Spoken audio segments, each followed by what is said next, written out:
নাহমাদুহু আলা নুসাল্লিহিল কারীম আম্মা বাদ আউযু বিল্লাহি মিনাশ শাইতানির রাজিম বিসমিল্লাহির রহমানির রহিম। সকল মুসলমান ভাইকে আমার পক্ষ থেকে সালাম জানাচ্ছি, আসসালামু আলাইকুম।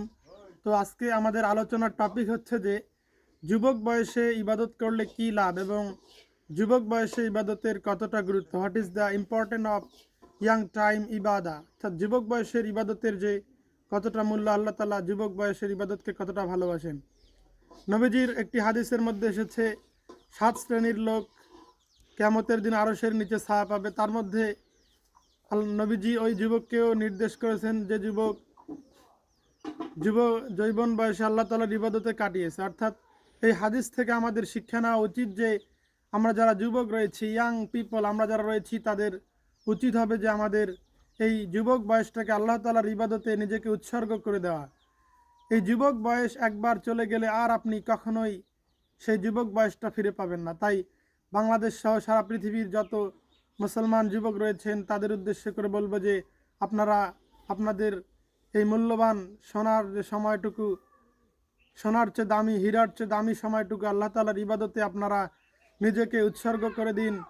আপনি মোবাইলের পিছনে একবার মোবাইল যদি চালানো শুরু করেন তাহলে অনেক সময় আপনি সেই মোবাইলে কাটিয়ে দিচ্ছেন এবং সেখানে ঘন্টার পর ঘন্টা, আমরা খবরের মধ্যে পড়েছি যে একটানা 48 ঘন্টা সেখানে যুবকরা ফ্রি ফায়ার, পাবজি ইত্যাদি খেলে কাটিয়ে দিচ্ছে।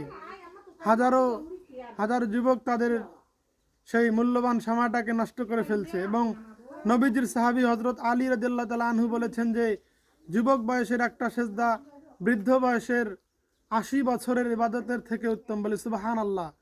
নবীজির সাহাবী বলেছেন যে যুবক বয়সের একটা সেজদা বৃদ্ধ বয়সের 80 বছরের ইবাদতের চেয়েও বেশি গুরুত্বপূর্ণ। তাই সকল যুবককে বলবো, তোমার সেই সময়টাকে খারাপ কাজে ব্যয় না করে, হারাম সম্পর্ক, প্রেম ভালোবাসা ব্যয় না করে আল্লাহর জন্য তুমি সেই সময়টাকে ব্যয় করো। আল্লাহ তাআলা তোমার জীবনকে মূল্যবান, তোমার জীবনকে দামি বানিয়ে দিবেন। এক সময় সারা পৃথিবী যেমন মুসলমান শাসন করেছিল, তুমি যদি আল্লাহর হয়ে যাও ঠিক তেমনিভাবে এখনও আল্লাহ তাআলা সেটা পারেন। আগে যে আল্লাহ তাআলা ছিলেন এখনও সেই আল্লাহ তাআলাই রয়েছেন।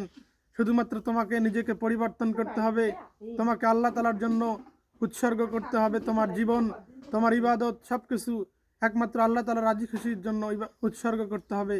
তাহলেই তুমি, আল্লাহ তাআলা আবার তোমাকে সেই হারানো গৌরব ফিরিয়ে দিবেন। তো সকল যুবককে আল্লাহ তাআলার ইবাদত করার জন্য ধন্যবাদ জানিয়ে ভিডিওটি শেষ করছি। আসসালামু আলাইকুম ওয়া রাহমাতুল্লাহি ওয়া বারাকাতুহু।